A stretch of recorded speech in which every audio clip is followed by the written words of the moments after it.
Bienvenido, César, a este programa especial de diagnóstico social. Mi nombre es Hugo Godoy.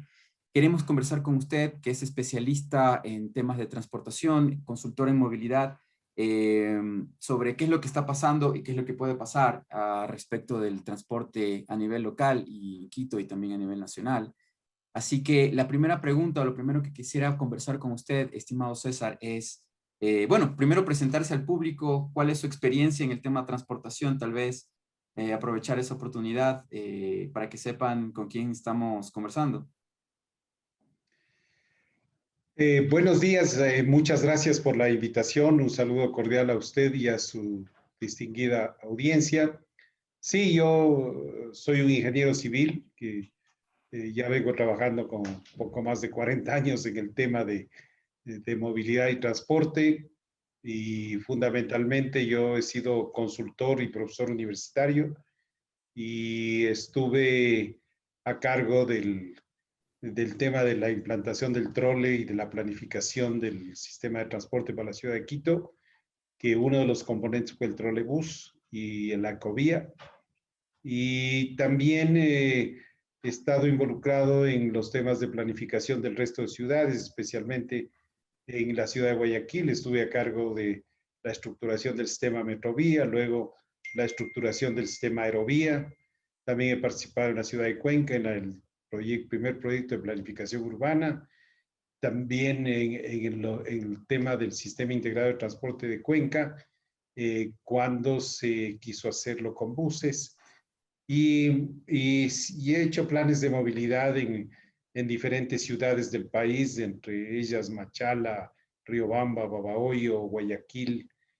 Y, y también he tenido participación en temas de transporte público a nivel latinoamericano y también fuera del continente, ¿no?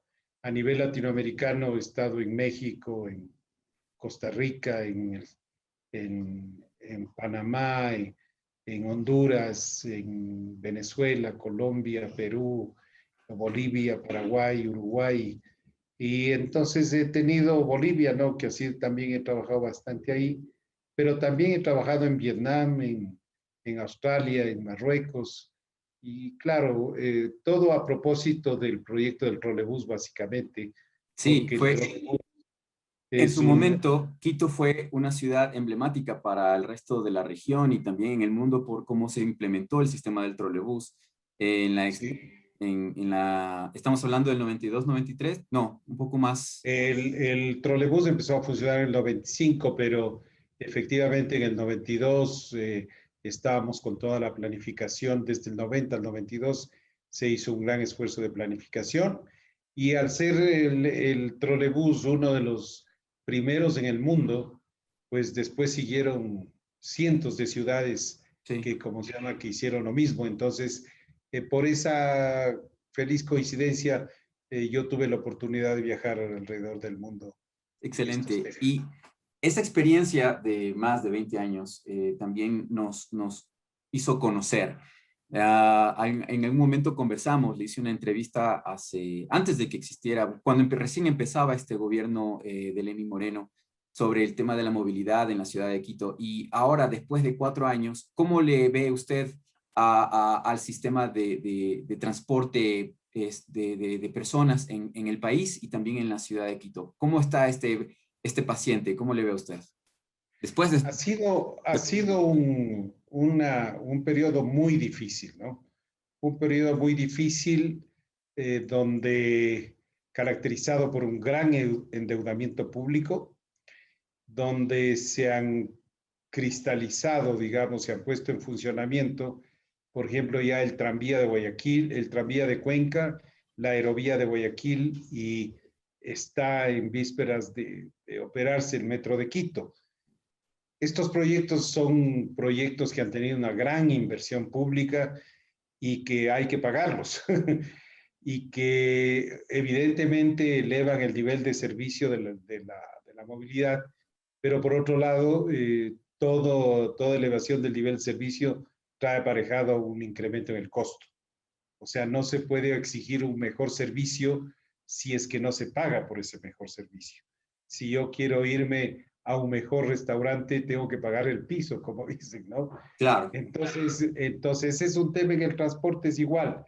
Entonces, ha habido estas inauguraciones que fueron iniciadas en la época de bonanza económica, que eso pasa en todos los países.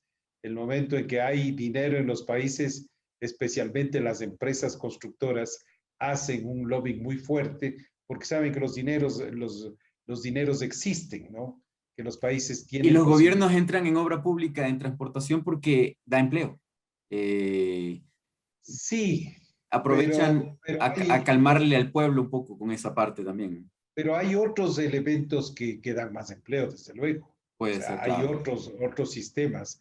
Por ejemplo, en el metro de Quito o el tranvía de Cuenca, mismo la aerovía de Guayaquil, el componente extranjero es inmenso, Cierto ¿no es. es cierto? Entonces, todo lo que es trenes, todo lo que es tecnología de fuera.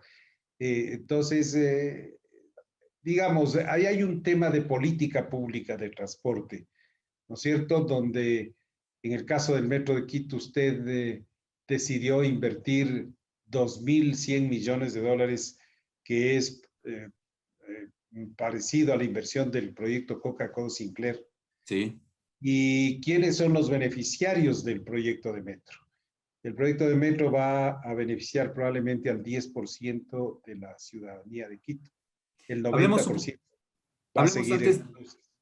perdón por interrumpirle, hablemos un poquito de eso, de quiénes son los que se benefician de estos proyectos antes de este primer corte. Y bueno, en el trabajo nosotros, los datos estadísticos que nos dicen es que el 70% más o menos de la población de Quito y más o menos también en el país no tienen vehículos privados en el sentido de que no utilizan movilidad propia para ir a sus trabajos, a sus estudios o a cualquier actividad que realicen.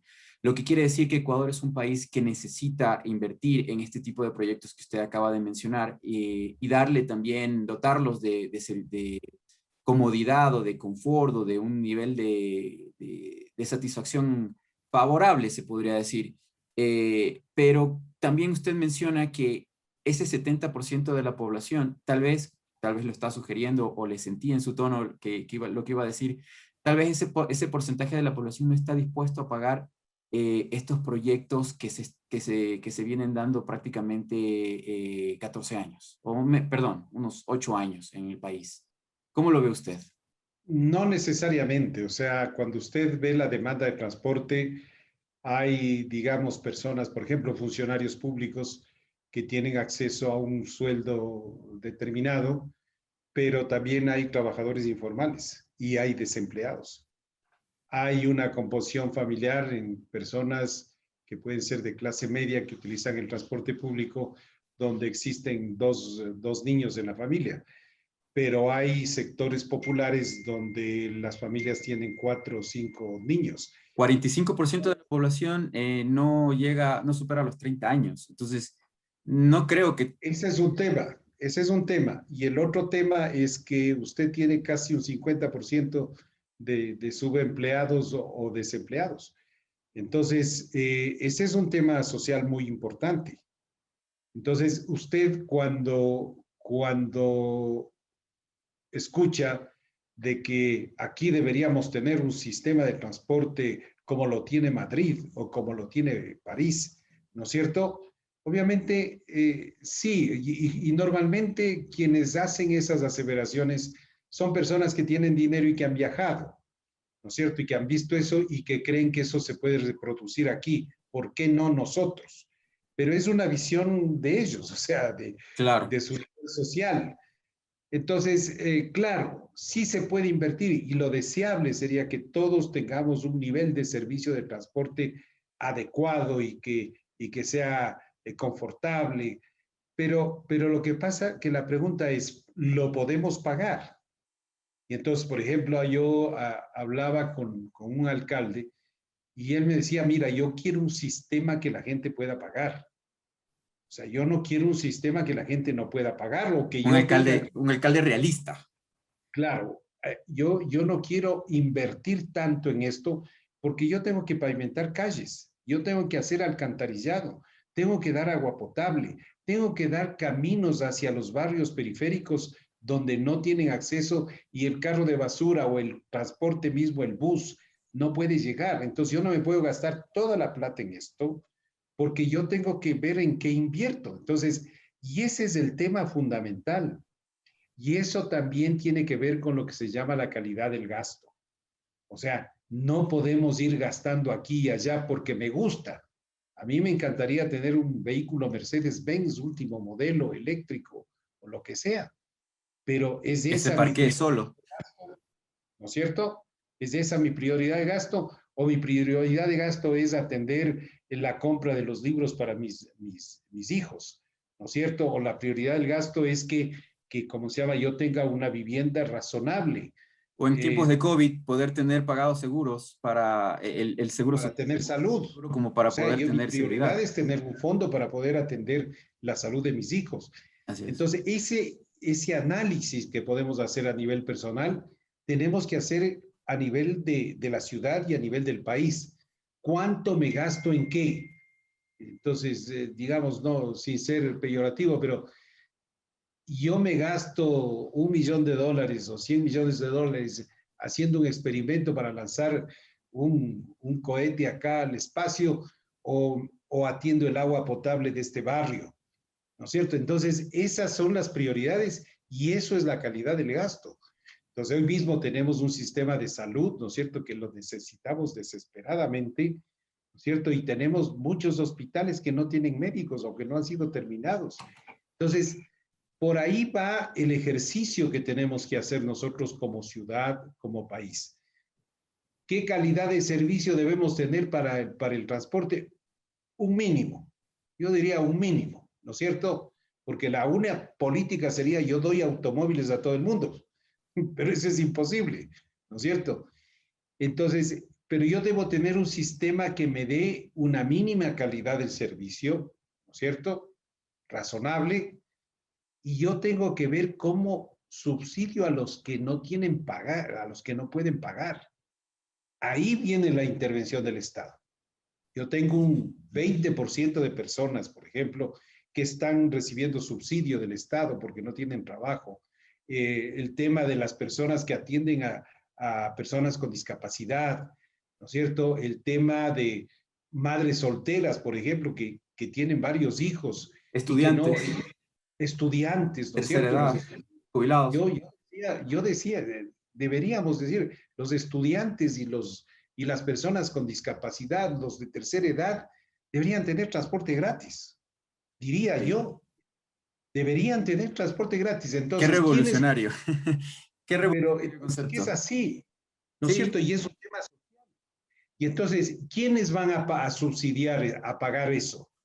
Vamos a pagar a aquellas personas que sí tengamos empleo, ¿no es como, cierto? como la Y que seguridad podemos social. pagar un poco más. Si usted ve, por ejemplo, una persona que al final de la tarde está ahí en la Carolina, atrás del Quicentro, y paga $1 para irse a Carapungo. Esa persona, ¿por qué está pagando $1? Porque la calidad del servicio en el otro servicio de transporte no le está satisfaciendo, Así es, así es. pero capacidad de pago sí tiene.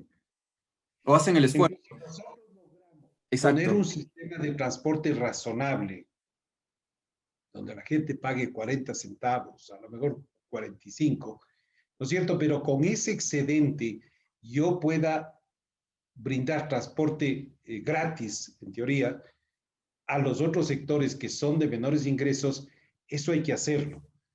Pero ahí viene un tema que en mi opinión es muy, muy fuerte, que es una falta de capacidad de gestión y de gestión técnica de nuestros administradores Hablemos de eso después de este primer y corte. de nuestros líderes. Exactamente. Hablemos de eso después de este primer corte. Volvemos enseguida. Seguimos hablando sobre movilidad y de modelo de gestión aquí en Ecuador.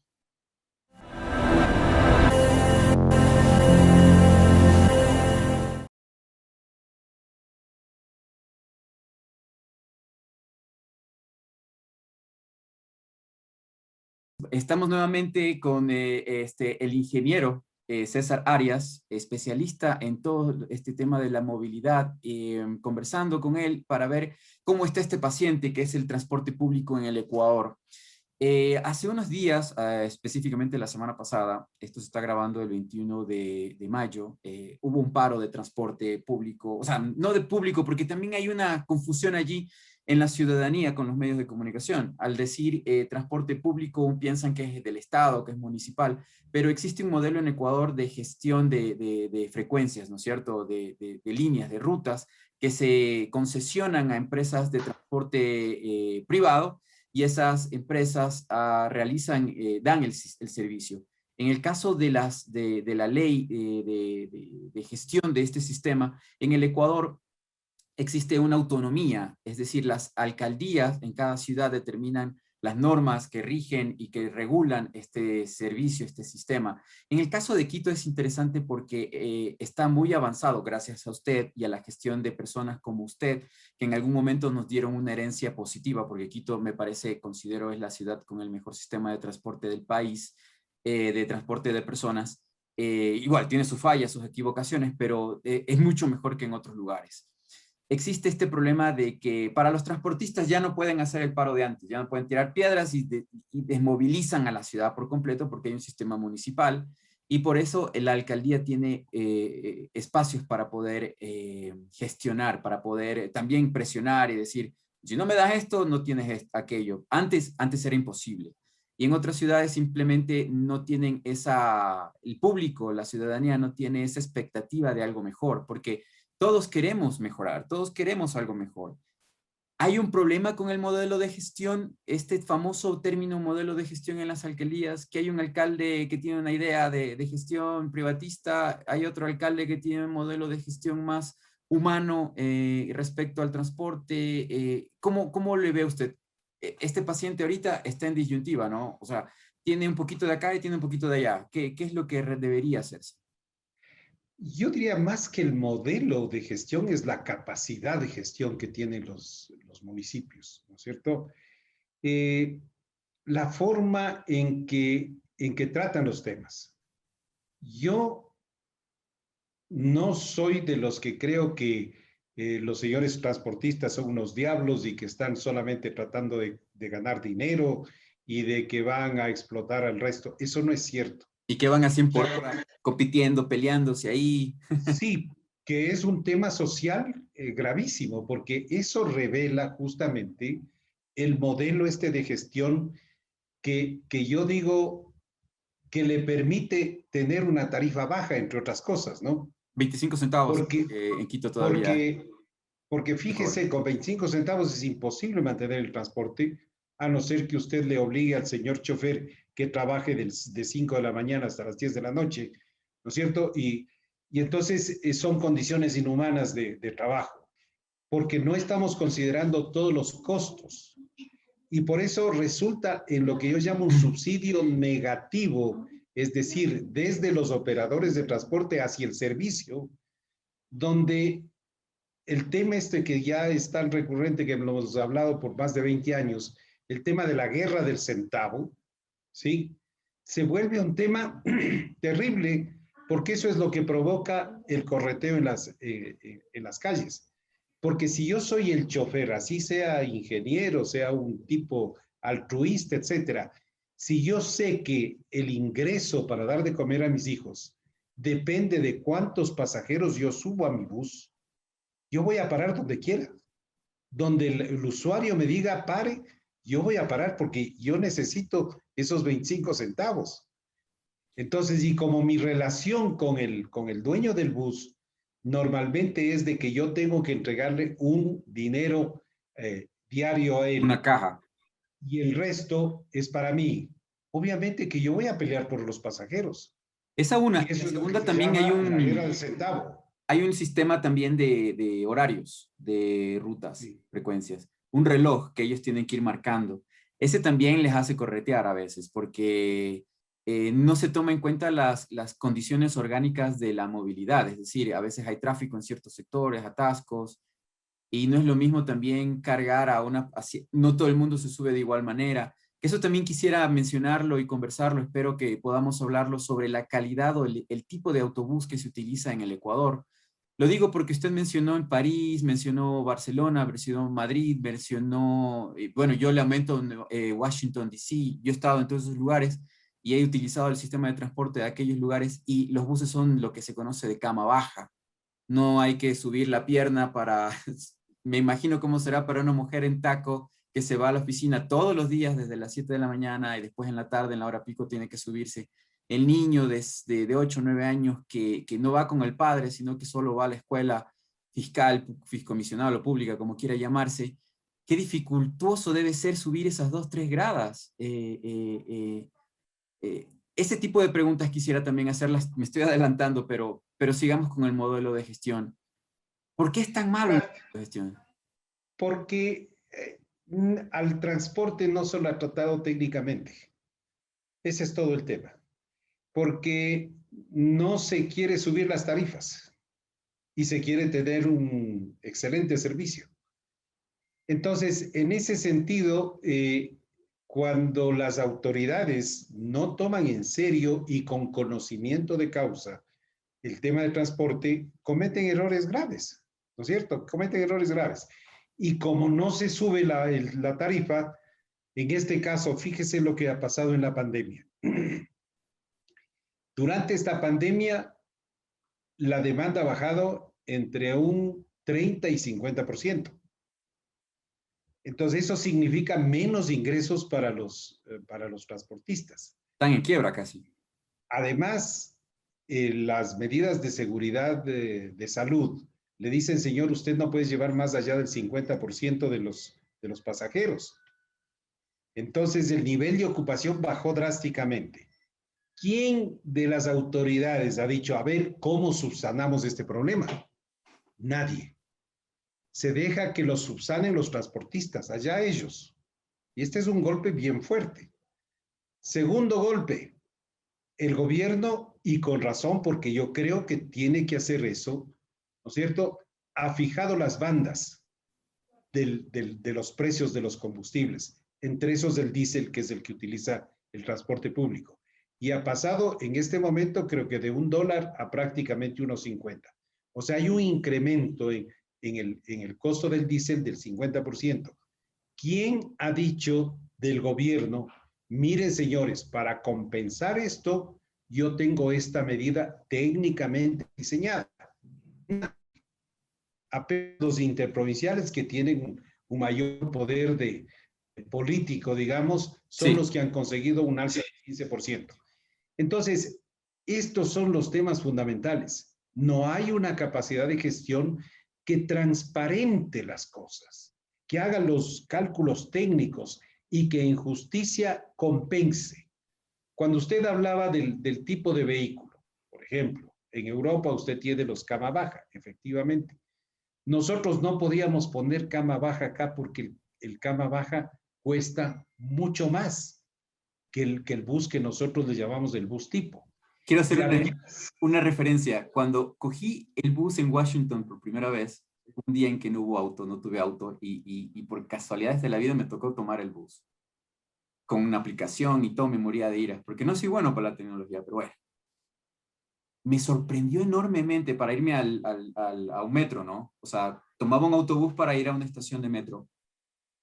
Me impresionó enormemente que el bus no solamente que es cama baja, el bus al frenar se mueve, como los Land Rover, no sé, tiene un sistema de hidráulico que hace que el auto incluso se baje más, el vehículo, el bus, y que llegue a un nivel completamente perfecto hacia la vereda. Me pareció estar en una cosa impresionante, ¿no? Eso pasa en Europa también, pero no esperaba eso en Estados Unidos, donde uno supuestamente piensa que no debe haber una administración buena con respecto al transporte público, porque todo el mundo usa auto, pero realmente le dan un muy buen sistema, un buen servicio a las personas allá. No sé si fue porque lo viví en Virginia, prácticamente en la capital de ese país, pero hay estos inconvenientes del costo de los buses. La alcaldía actual quiso o pensaba en la idea de poner buses eléctricos que son más caros que los buses de diésel y que tienen un peso mucho mayor por el tema de la cantidad de baterías que deben tener para poder funcionar. O sea, son buses dos veces más pesados que el bus normal de cama alta. ¿Qué es lo que le conviene al país, no solamente a la ciudad de Quito? Entonces estamos diciendo que habría que subir las tarifas o que el gobierno invierta una gestión más municipal de las ciudades para poder tener ese capital, porque tal vez las cooperativas no van a tener ese dinero.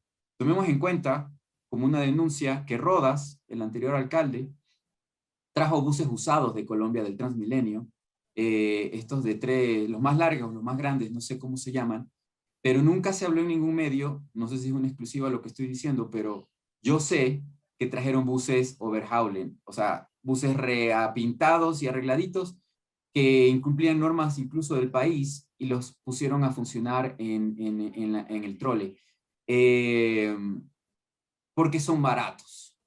Eh, ¿Qué se puede hacer? ¿Qué tipo de sistema positivo podríamos dar si se filtra el tema de los costos en este caso? A ver, hay una definición que hay que tomar en cuenta, una definición de política que tiene que ver, que tiene que tomar en cuenta los costos, que tiene que tomar en cuenta las necesidades de la ciudad. Cuando se puso los troles costaron $600,000 cada trole, ¿no es cierto? De Pero España. hay una necesidad imperiosa de liberar al centro histórico de Quito del smog y de la destrucción del patrimonio, ¿no es cierto? Había la necesidad también de mejorar el servicio de transporte de la ciudad, pero teníamos que empezar por algo y establecimos lo que nosotros llamamos una columna vertebral. Veo que ahora ¿cómo se llama? El metro también está utilizando el concepto de la columna vertebral. Nada más que la nuestra era una columna vertebral bastante recta porque iba por la 10 de agosto, por la Maldonado, la Guayaquil. En cambio, el metro es una columna vertebral un poco torcida porque hace desvíos hacia la Universidad Central, hacia el Ejido, luego llega al centro, luego hacia el sector de la 5 de junio y luego otra vez da la vuelta hacia el Y le Recreo, adelanto luego y le otra adelanto vez que se la regresa segunda para fase acá. es hacia los valles, ¿no? Claro. No sé dónde Entonces, tendrán el dinero, pero lo tienen en el proyecto.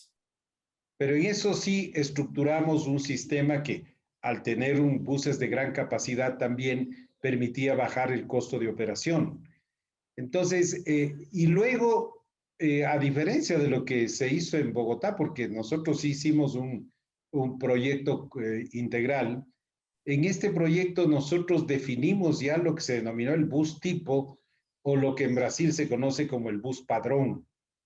Ahora, nosotros no pusimos cama baja, pero sí pusimos una altura máxima de 30 centavos, de 30 Centímetros. centímetros respecto del piso, de tal manera de que la gente no pueda, como se llama, pueda tener menos dificultades. Se establecieron los anchos de las puertas del bus, etcétera, las características de distancia entre asientos. Acuérdense que antes las pobres personas iban apretadas las rodillas ahí porque no había la distancia. Entonces se normó, se sacaron los pitos, se sacaron una serie de cosas que tenían y se estandarizó el bus tipo. Lamentablemente, después de lo que hicimos nosotros en los años 90, porque en los años 90 inclusive ya pusimos un límite máximo para la velocidad para que venga de fábrica, ¿no es Sí, cierto? Ya eso es algo venga que no diseñado. entiendo. Por qué no se gradúan simplemente los motores? ¿Por qué tienes que poner en una ley el límite de velocidad cuando simplemente puedes graduar la máquina para que no vaya más de 30? Eso es algo que no entiendo, por ejemplo. Por ejemplo, eso estaba establecido en la primera definición de las especificaciones técnicas del bus tipo. Lamentablemente, digo, después estas definiciones fueron cambiadas en el INEC y no sé quién las cambió, cómo lo hicieron, con qué intereses lo hicieron, porque hay que tener en cuenta de que el mundo del transporte maneja mucho dinero. Entonces hay empresas interesadas en vender lo que usted dice, buses overjoleados. Hay otras empresas en vender lo que tienen o lo que ya tienen de desecho. Y entonces maniobran mucho en los temas con los poderes públicos, ¿no? Entonces también hay una serie de intereses de los transportistas. Acuérdese que, por ejemplo, antes de los años 90, aquí había una gran cantidad de buses que eran de diferente tamaño. Y Había unos viejos. Ford Eh, F350 que eran pequeños, donde la gente iba totalmente doblado, había los F-150, que eran camiones carrozados, y había el bus bala, que los mismos transportistas A le ese le pedían decían al, ejecutivo. mire, hágame esta puerta acá, hágame esta otra puerta acá. Entonces nosotros logramos estandarizar y conjuntamente con los empresarios carroceros decir, aquí va a haber una homologación del vehículo que vamos a utilizar en Quito y va a tener estas características, va a tener una puerta de emergencia, no va a haber bus bala, tiene que tener aquí un sitio para el letrero, etcétera, ¿no es cierto? Entonces ya se logró normar. Pero lamentablemente algo de eso se quedó, pero algo de eso cambió, no para bien, sino para mal. Exacto. Ahora tiene un desafío que es muy importante, que es que a nivel mundial viene la tracción eléctrica. Fíjese, nosotros con el trole nos adelantamos más de 20 años al mundo en poner tracción eléctrica y no contaminante. Eso es algo que no entiendo. Si ya tuvieron el modelo de éxito, porque realmente el trole, y corríjame si me equivoco, el trole es autosustentable, es rentable, el trole, esos buses han durado muchos años, fue un sistema muy bueno, no necesitaban tener baterías in situ y el motor, y tenía además un motor en caso de excepcionalidad que se podía encender, un motor diésel. ¿Por qué traer autos de baterías eléctricas cuando podríamos poner más cableado de electricidad como trolebuses? Cuando las baterías son caras, los buses son mucho más pesados y necesitas concreto en todas las vías, porque si no, si le pones asfalto a un bus eléctrico, se va a hundir. ¿Por qué esa tosudez, esa palabra que me encanta decirle a mí? ¿Por qué no seguir con el concepto del trole y ampliarlo a nivel de la ciudad o del país? A mí me parece que lo que usted menciona es una cuestión muy válida. Cuando nosotros pusimos el trole, uno de los temas a analizar es lo que se denomina que la tecnología debe ser probada, ¿sí? Porque cuando se toma nueva tecnología se corre el riesgo de pagar la nueva tecnología, Así es. las pruebas de nueva tecnología. El sistema de trole es un sistema que inició antes de los buses de diésel. Entonces, es un sistema que fue probado y que luego, hasta la fecha, ha ido evolucionando de una forma espectacular en términos de tecnología, ¿cierto? En términos de tecnología, ya cuando nosotros adquirimos los trolebuses, eran unos trolebuses que se llamaban de cuarta generación y que 20 años después están, digamos, los que venden nuevos buses eléctricos, dicen, mire esta cuestión que es muy buena, ¿no? Por ejemplo, el trolebús tiene control de peso. Si es que hay demasiado peso, no se mueve ese trole, no se abren las puertas, no se cierran las puertas. Usted puede tener control de velocidad, usted con la computadora programa y dice yo quiero que este trole no vaya a más de esta velocidad y efectivamente no puede ir a más de esa velocidad. Las pértigas que anteriormente habían que amarrarlas con unos cabos, con unos cables Unos ahí, ganchos, sí. son automáticas, se pueden hacer estos temas automáticamente. O El sea, brazo es ya fue, eléctrico, es electrónico ahora, se sube nomás. claro. Y el otro tema que es supremamente importante, que con el frenado el trole regresa carga eléctrica a la catenaria. Es decir, el trole regresa el 30% de la energía que consume a la catenaria el momento que frena. Entonces, y eso hicimos hace 25 años. Imagínense lo que se puede hacer con troles Y lo están en echando a perder, poniendo incluso en esa misma ruta. cierto. Y por eso mi propuesta fue de que una ¿Le de las parece si propuestas, las propuestas las hacemos para la tercera? Vamos a un comercial para que no me den cocachos al terminar la entrevista. Y al regresar vamos a hablar un poquito, volver al paciente y a ver qué podemos recetarle. ¿Le parece? perfecto, con gusto. Chévere.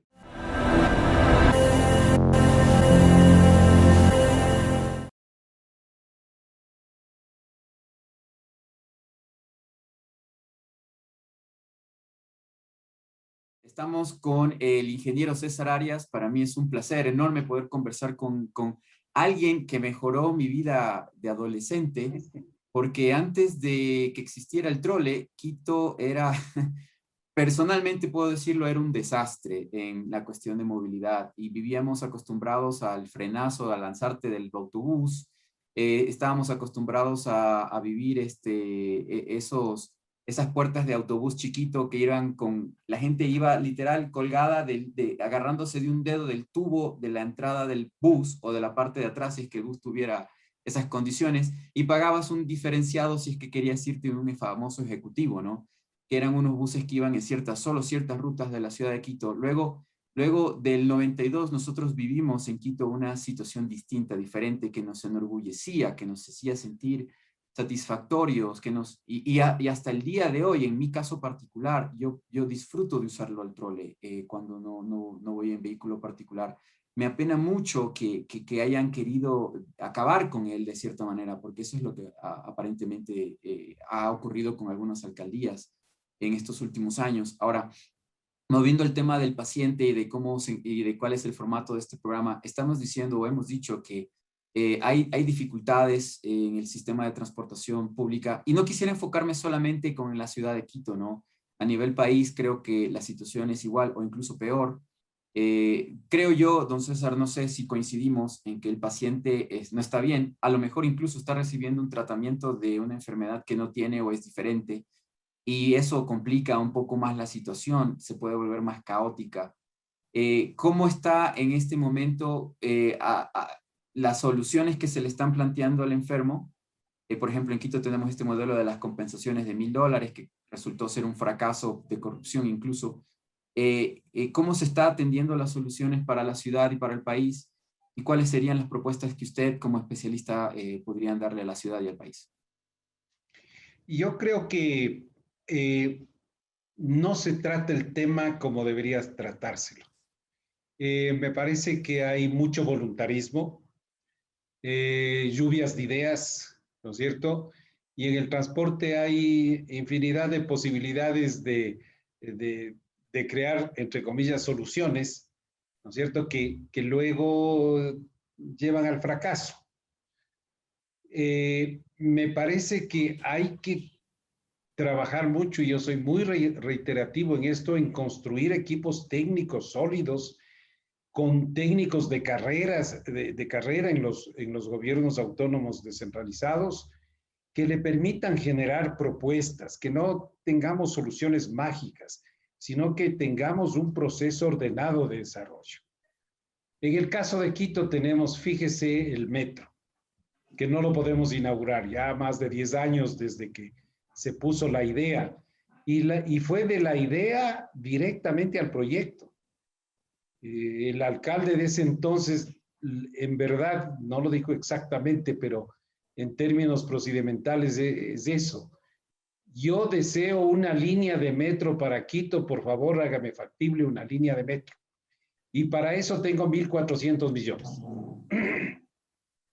En términos resumidos, eso es lo que se hizo.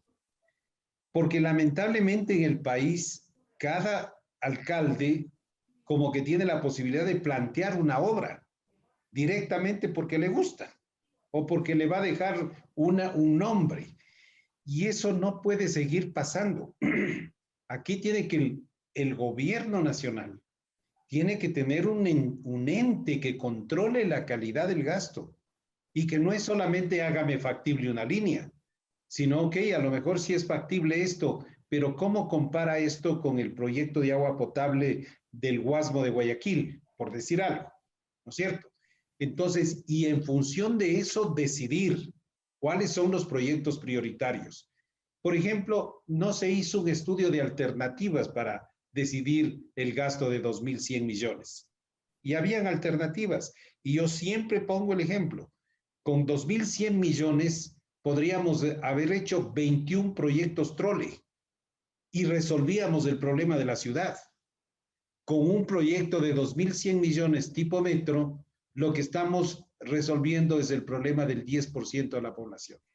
¿No se suponía Entonces, que lo que querían hacer con el rápido. metro era solucionar un problema de espacio abierto, de la falta de espacio para la movilidad privada? Es decir, metamos los buses abajo porque arriba no tenemos espacio. Tal vez esa era la idea de Barrera, de Augusto de Barrera. Es que ese es un concepto equivocado, ¿no es cierto? Él lo vendió así. El gran planificador urbano de Curitiba, que es Jaime Lerner, Él dice, todo lo que se hace bajo tierra se puede hacer sobre la tierra. Entonces, ¿por qué tenemos que bajarnos? Primer concepto. ¿Por qué tenemos que enterrar a la gente? ¿Por qué tenemos que ponerle en el subsuelo a la gente cuando una de las condicionantes fundamentales de ser ciudadano es disfrutar la ciudad? ¿No es cierto? Entonces, si queremos enterrar algo, enterremos a los vehículos particulares, hagamos vías subterráneas para los vehículos particulares, de tal manera que sí, ellos vayan por los túneles, pero dejemos que la gente que va en transporte público vaya disfrutando de la ciudad. Entonces, son conceptos importantes que hay que analizar a la hora de definir proyectos y de ver cómo gasto mi dinero. O sea, esto es lo más importante. Fíjese que con esos 2.100 millones, nosotros hubiéramos fácilmente ya construido las 7 troncales que se previeron en los años 90 y hubiéramos puesto troles y todos ya con, ¿cómo se llama? Con cero contaminación. No se han comprado Entonces, buses troles nuevos, ¿no? no se ha comprado la propuesta para poder ampliar la capacidad del trole, porque el trole tenía varias fases luego para incrementar su capacidad. Una de las propuestas fue poner trolebuses articulados. Y cuando ya se inició el proceso para poner los trolebuses articulados, no sé por qué razones, habían listos buses a diésel articulados y se cometió el grave error y el pecado de que una vez que se había sacado a los buses a diésel del centro histórico para preservar el centro, Se los volvió a meter. a poner buses a diésel después de 20 años de haber disfrutado de cero contaminación. Entonces, y luego se pusieron otros buses y luego se hicieron una cantidad de cosas y luego inclusive se propuso levantar el trole norte y de hecho quitaron la terminal de la Y, que es una mejor terminal que la de Labrador, ¿no es cierto? Se la inutilizó, quién sabe por qué intereses, dicen que quieren vender la terminal, siendo eso un patrimonio de la ciudad que debe preservarse. Todas las ciudades del mundo se preservan las terminales de transporte, Sí. inclusive para museos, si es que ya no sirven. Pero en el caso de Quito, la terminal de la Y tiene una ubicación estratégica, producto de análisis de alternativas que no tiene el Labrador.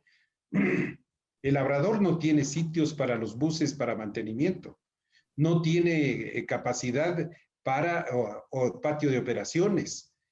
Y sin embargo, todos los buses están amontonados ahí y vaya a ver los problemas de congestión que se dan alrededor del Labrador. Entonces, ¿La movilidad fíjese. de la gente sufre los efectos de la corrupción en todo caso? ¿Es desidia? Yo no creo que sea desidia o simplemente cuestiones políticas, porque ciertamente cuando los presidentes o alcaldes nuevos entran, a su gente, les ayudaron en la campaña, pusieron dinero, etcétera, etcétera. Y el tema del presupuesto de movilidad es el que más se gasta, tanto con asfaltado como con otras condiciones. ¿Es corrupción el problema que sufrimos en el Ecuador? Yo no sé, porque no tengo datos ni evidencia de eso, pero lo que sí es que siempre parece haber grupos de presión que tienen intereses, que tienen, ¿cómo se llama? ¿Por qué dejar sin funcionamiento a la terminal de la Y, donde ahora en el mismo trole experimentó una baja de aproximadamente 30.000 pasajeros por día con el cierre de la terminal? Y no hay alguien que diga, ve, estamos perdiendo pasajeros, estamos perdiendo plata, no cerremos la terminal. Pero en cambio hay líneas privadas que están ganando ese billete ahí. Es decir, Probablemente, o no sea, sé. hay algo que se conoce en mi concepto de la privatización de lo público siempre es el sabotaje interno. Y eso se da por los empleados públicos, por la administración pública que sabotea las cosas por dentro. Y lo sé porque trabajé en el sistema público muchos años, sé de lo que hablo, sé que la gerencia, sé que las partes de arriba toman decisiones que afectan el desempeño de la institución pública. Y eso pasa y irá pasando en todo lugar donde hay dinero. Por eso yo le pregunto a usted, mi criterio, mi dogma, mi creencia religiosa en el tema es la municipalización al 100%. No sé si usted está de acuerdo o no. Usted fue alguien que me enseñó a mí porque el trole lo sacaron en un modelo de gestión municipal. A ver, en el tema de transporte, países como los Estados Unidos, Europa, la mayor parte es público, Es público ¿sí? todo. Sí. Es público. Y tiene sus costos, y tiene sus costos, porque los empleados públicos tienen una serie de garantías y normalmente tienen excepciones para poder operar los sistemas. En el caso de los Situaciones países rigurosas. Son profesionales latinoamericanos, del transporte realmente los que manejan sí, un autobús. y hay más profesionalismo, diría yo. Pero sin embargo, el costo es alto, ¿no es cierto? Por ejemplo, el consorcio de transporte de Madrid tiene un presupuesto de 3.000 millones de euros por año. Si usted compara con los presupuestos totales municipales aquí en el Ecuador, pues, es la décima parte de eso. Entonces, no estamos pues en condiciones de hacer eso, ¿no? Es solamente para el metro de Madrid hay eh, un subsidio de aproximadamente 1.000 millones de euros al año y el costo del pasaje es más de €1, ¿cierto? Entonces, para que veamos los costos. Yo La experiencia En en Nueva York yo pagaba por Latinoamérica, viaje $1.50 claro, a viaje, en Nueva York. y además del subsidio de 1.000 millones de euros al año. Claro. Entonces, no es que eso cubre el costo. El Entonces, paciente la está mal experiencia, entonces, porque queremos un sistema de calidad y sabemos que hay que subsidiarlo si queremos un sistema de calidad. Pero vamos a ejemplos claros. Lo que usted acaba de mencionar de Madrid, vamos a algo más cercano todavía, el subte de Buenos Aires, que siempre estuvo en quiebra y que el Estado lo ha tenido que salvar. O vamos a un ejemplo más cercano todavía que se justa, también usted mencionaba de dar un servicio gratuito para grupos de riesgo como los niños, la tercera edad, discapacitados. Vamos a Caracas. Caracas, por la debacle financiera del país, ya no le cobra a nadie el pasaje del metro en Caracas. Y tampoco México es como diciendo una ciudad gigantesca con tanta gente que usa el metro de México. El Estado ha tenido que meter mano para mantenerlo. Y aún así, por ejemplo, en el caso del accidente que pasó la semana pasada, trágico, donde 20 personas murieron por la caída de un puente del metro de México, el gobierno de este momento pidió investigar por qué razón no se verificó el estado de las columnas del puente que causó esta catástrofe, que es una vergüenza para el país, ¿no? Porque era un tema de mantenimiento. Los metros no son autosustentables como si es el trole. Yo he visto las cajas del trole, he hecho investigación del tema y el trolebús de Quito es más que rentable. El metro no va a ser rentable. Tanto porque ya empieza con una deuda de más de 2.000 millones y tanto porque la gestión, la administración, peor si contratas a una empresa privada, esa empresa privada también tiene que ser rentable en la administración del sistema. ¿Estamos mal? ¿Vamos a tener una crisis de transporte en Quito cuando se venga el metro? ¿Cómo lo ve usted? Porque no vamos a pagar. No creo que de 25 vayamos los quiteños a aceptar el pagar el $1.75. Lo veo casi imposible. Y el Estado no tiene dinero. está previsto que se cobre 45 centavos, me parece, pero el costo de operación anual del metro está establecido como en $50 millones al año. La experiencia de las empresas públicas de buses en Latinoamérica no han sido las mejores. O sea, han terminado siempre con grandes problemas de corrupción, con un incremento de costos, con un incremento innecesario de personal debido a todos los palanqueos para conseguir puestos en la empresa pública y han terminado, o sea, desapareciendo. Y tenemos casos como el de México, que es la Ruta 100, que era esta empresa pública de México. La empresa municipal de transporte de Bogotá desapareció, los buses eran canibalizados, apenas llegaban nuevos para sacarles las partes y poderlas poner en los viejos y tener más buses operativos. La empresa Enatru del Perú corrió exactamente la misma suerte. La empresa municipal de transporte de La Paz en Bolivia también desapareció. Y en el caso nuestro, la empresa municipal de transporte EMT de Quito, que sirvió desde los años 80 y cuando en la época del alcalde Álvaro Pérez, que trajo los buses de 2 pisos, y luego los buses articulados que fueron comprados por Rodrigo Borja, ¿no es cierto? Y en el año 92, 93 desapareció la MT.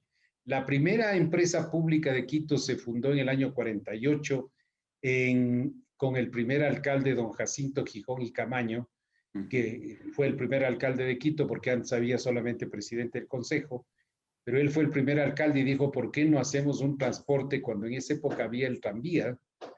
Y la empresa pública municipal de transporte duró 6 meses. Entonces, la experiencia en empresas públicas no es buena, no es buena. Sin embargo, también hay que rescatar que en el caso de los metros, ha habido en Latinoamérica una mejor gestión. Por ejemplo, el metro de Santiago es un metro tal vez de los pocos en el mundo que logra pagar los costos de operación, pero tiene tarifas altas también. Tiene la empresa de Ese Medellín. metro empezó la primavera chilena, que ahora tiene la Asamblea Constituyente. Recuerde usted que los muchachos estudiantes, todo empezó por el drama de una niña que quiso entrar al metro y no tenía para pagar el boleto. Acaba usted de golpear en el clavo y rompió ya la pared. Sí. Por eso mismo, ¿cuáles son las soluciones? Para terminar el programa, perdón. A ver, le decía de lo del metro de Medellín, ¿no? Las empresas públicas de Medellín son ejemplares realmente.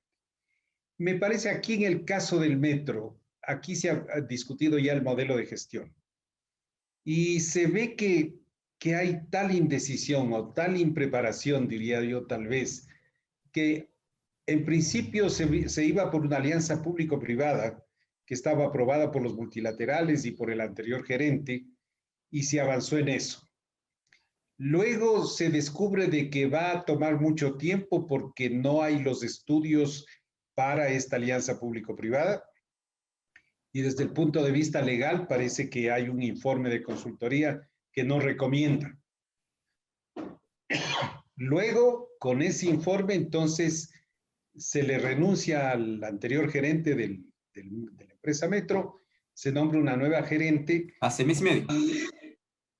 Y la nueva gerente analiza los temas y dice que hay una alternativa que es la operación directa municipal con asistencia técnica, que esa es la que menor tiempo se tiene. Y obviamente ese sistema, si es que trabajaría mejor, bien, costaría menos que la intervención privada. La intervención privada le quita esos riesgos de la participación pública, pero le cobra por eso también. Entonces, no, así no es tan evidente, ¿no? Pero yo lo que creo que ya que el municipio ha optado por la operación pública, debería tener estándares administrativos de la nueva empresa Metro. Es decir, yo no puedo tener, por decir algo, más de 25 personas por tren operando y nadie puede meter más. Debe tener una calificación con empresas suministradoras de repuestos, donde ya se establezcan los precios adecuados a través de concurso, de tal manera de dejar poco margen para aquellos que quieran manipular los concursos y etcétera, sino que desde hoy se vaya fijando. Y en eso la asistencia técnica internacional puede ser interesante para dejar protocolos establecidos, estándares, índices establecidos que permitan que la empresa de metro sea controlable desde afuera. Es decir, no, señor, usted, señor gerente. ¿Cree usted que veedurías ciudadanas podrían ayudar en eso? Porque eso sería... Claro, la veeduría ciudadana, de hecho, si es que ya se tiene elaborado un documento técnico, ¿cierto? Si es que ya se saben los índices que se debe cumplir, obviamente la veeduría ciudadana viene y dice, vea, aquí usted tiene este índice, está cumpliendo o no. Pero lo que no se puede hacer es una veeduría ciudadana de comenzar con lluvia de ideas. Así es. Porque ahí sí no Trabajar se sobre llega, lo que ya está establecido. ¿claro? Pero sobre un desarrollo técnico, sobre Exactamente. un desarrollo objetivo, técnico, obviamente la veeduría ciudadana tendría Re- un. Recomendaciones para el tema del transporte a nivel nacional con los costos. Esto de las bandas. Primero hay que transparentar los costos. Primero hay que transparentar los costos. No se puede seguir exigiendo a los transportistas que sigan prestando con un nivel de servicio tal, etcétera, sin reconocerles su valor. Hay el concepto de lo que se llama la tarifa técnica y la otra la tarifa social o política, ¿cierto? Entonces al transportista hay que reconocerle lo que se debe reconocer. Si sube el precio del diésel hay que pagarle más, pues. ¿No es cierto? Ahora, si yo como alcalde o como dirigente digo, mire, la gente no puede pagar más de 25 centavos, ok, como esto cuesta 35, yo le voy a pagar 10 centavos a usted como subsidio, ¿no es cierto? Y el subsidio tiene que ser más a las personas. Y para eso tenemos que utilizar la tecnología. Tenemos que tener una tarjeta inteligente o el celular o lo que sea, y en eso decir, señor, No esta darle al familia transportista, sino darle al usuario. al usuario. Perfecto. Transportista cobra sus 35 centavos, por ejemplo, pero el estudiante, por decir algo, yo quiero que vaya gratis. Entonces, yo pago la tarjeta de estudiante como gobierno, le pago esa tarjeta a este estudiante donde le pongo 10 viajes por semana, por decir, Sí, claro. ¿cierto? Y a las personas que tengan discapacidad, entonces yo les doy una tarjeta para que entre en cualquier rato. Y a las personas que no tienen empleo, les voy a cobrar un mínimo. No quieren Entonces, subir el transporte porque dicen que la calidad del servicio que entregan los transportistas no cumplen los requisitos de la alcaldía. pero por favor, si usted está manejando un restaurante, usted es el que pone la calidad al servicio, ¿cierto? Y usted le dice, yo voy a poner aquí 5 meseros para que atiendan a toda la gente. Y voy a poner unos manteles largos y toda esa cosa. Pero eso yo le cobro al usuario, pues. No es lo mismo que yo me vaya a comer algo en los agachaditos, ¿no es cierto? Que si me entro en un restaurante de mantel largo y Así donde es. tengo una chica guapa que me recibe y me lleva a la mesa. Entonces, si yo quiero un mejor nivel de servicio, tengo que pagar por eso. Y segundo, yo tengo que controlar que mis empleados cumplan con esa calidad del servicio. Entonces, ahora yo tengo tecnología. ¿Cuál es la calidad del servicio? Ok, que los señores me pongan 2 choferes, GPS. porque Están pidiendo GPS para controlar la velocidad y también el tema de... vea, en Guayaquil se puso este sistema, si no es cuestión del otro mundo. Hay un sistema que se llama Aurora y que es el que controla esto.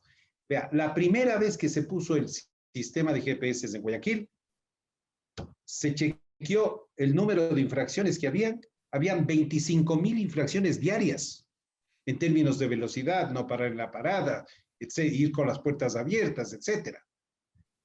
Entonces ahí el gerente, ex gerente de ATM en ese tiempo llamó a los transportistas y dijo, miren, aquí tengo 25,000, les voy a poner a $100 la multa, a ver cuánto les queda, ¿no es cierto? Entonces yo recargo aquí más de $2 millones con ustedes diarios. Entonces les dijo, muy bien, no voy a hacer eso, pero ustedes van a tener que cambiar su conducta. Entonces yo les Lo voy a cambiaron. volver a chequear en 15 días y veamos cómo vamos. Entonces fueron allá a decirles a los choferes y todo eso. La siguiente fueron 2,500. ¿Ok? Bajaron a 10 veces las infracciones. Y en la siguiente, ya cuando se comenzó a controlar todo, había unas 200 infracciones diarias. Sí, Entonces, ¿qué es eso? Que yo tengo capacidad de control y capacidad de gestión, pero lo que yo no puedo decir es, vea, señor transportista, no sea malito, no irá correteando, no excederá la velocidad, que eso no va a pasar. no va a pasar. Entonces, Su, yo tengo que tener control, tengo que pagar lo justo, tengo que hacer las cosas como se deben y las cosas funcionan. Pero si su, quiero yo solamente con deseos, no, eso no no, funciona. no, claro, de buenas intenciones está pavimentado el infierno, dicen. Su conclusión sobre el tema de la ley, tal vez usted ha investigado, averiguado, ha escuchado algo sobre los cambios de las regulaciones hacia el tránsito nacional, esto que se ha gestado la semana que viene y que la semana pasada, y que en estos 4 días se está esperando el veto del presidente que está saliendo o ver qué hace el presidente entrante, ¿no? Dejándole la pauta Estoy, en la nueva estoy de asamblea. acuerdo en muchas de ellas. Me parece que algunas son enunciados y que le falta un poco más de pulir el tema, por ejemplo, el apoyo al transporte eléctrico que se viene. Me parece que los agentes de tránsito deben ser preparados, y mismo los choferes, por las universidades. Yo creo que las universidades deben ser las receptoras del conocimiento y como tal deben preparar a los agentes de tránsito, a los mismos conductores, a todo el mundo. Yo creo que la universidad tiene un rol importante que no se le ha dado. Todavía tenemos escuelas de conducción por aquí, por allá, cuando deberían estar en las universidades. Me parece que eso es bueno. Me parece fatal el quitar el tema de los puntos. Yo creo que se debe mantener el tema de la retirada de puntos. Si usted está yendo sin cinturón de seguridad, etcétera, hay que quitarle los puntos, pues. Usted no Claro. está capacitado para manejar. Entonces, la quitada y la retirada de los puntos me parece terrible. Sí, Eso, sí, estamos de acuerdo. eso por infracción, usted tiene que pagar lo que sea. Por O eso, sea, que en sea un este veto caso, parcial, porque hay cosas buenas, pero hay muchas también malas, que sea un veto parcial y que se pueda revisar el tema. ojalá. Puntos, tal vez las multas si quieren, quítenlas, pero los puntos no. Los puntos no, los puntos, o sea, pero fíjese en cualquier país del mundo, lo que funciona son las multas y la retirada de puntos. Después sí. En Alemania, usted puede ir a ver eso y si nosotros decimos que los alemanes son disciplinados, los alemanes tienen unas multas muy fuertes y tienen retiradas de puntos. Así es. Imagínense con nuestra educación acá, donde somos menos 2000, rigurosos en los temas. 2.800 personas mueren al año por el tema Imagínense, eso son de cosas atropellos, graves. Por ejemplo, siniestros en calles. en los técnicos nosotros sabemos que el grupo de mayor riesgo está entre los 18 y 29 años, por edad. Nuestra juventud. En esa edad hay ciertas características del ser humano que le permiten ser más arriesgado. Las hormonas son muy altas, ¿no es cierto? La Entonces, inexperiencia. usted Qué no pena. puede entregar una licencia profesional a una persona que esté entre 18 y 29 años, tan claro y pelado como eso. Una persona para tener, como se llama, una licencia profesional, debe tener al menos 30 años. Y por eso usted ve los accidentes de tránsito en las carreteras, cuando justamente los que son más experimentados dejan que los jóvenes comiencen a manejar el bus o el camión. Entonces, ese tipo de cosas hay que ver, es un tema técnico, no es Ok. cuestión de dar una dádiva. Y científico también. Para concluir, ingeniero, ¿el paciente tiene cura o está en terapia intensiva en UCI, peor que con COVID?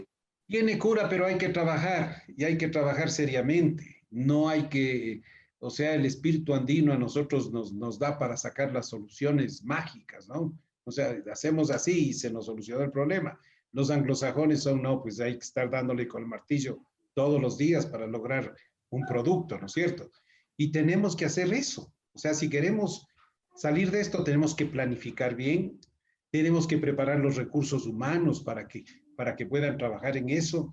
Tenemos que tener políticos con una visión de largo alcance, que no quieran con una obra ser los redentores y querer ser presidentes del país, sino que trabajen más bien en función de la comunidad, ¿cierto?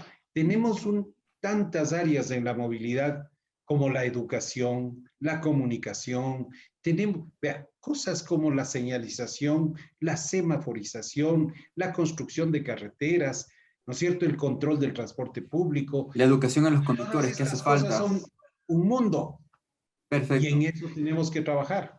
Muchas gracias, ingeniero, por su Sus tiempo, órdenes. la oportunidad. Le agradezco mucho su conocimiento aquí en diagnóstico social. Usted sabe, este programa lo haremos personalmente llegar a la gente de la Agencia Nacional de Tránsito, también a los asambleístas nuevos, porque ya los que se fueron ya son historia. Y esperamos poder tener la oportunidad de que esta información le llegue también al nuevo gobierno. Ha sido un gusto para mí, un placer. Mi nombre es Hugo Godoy y bueno, nos veremos la siguiente semana.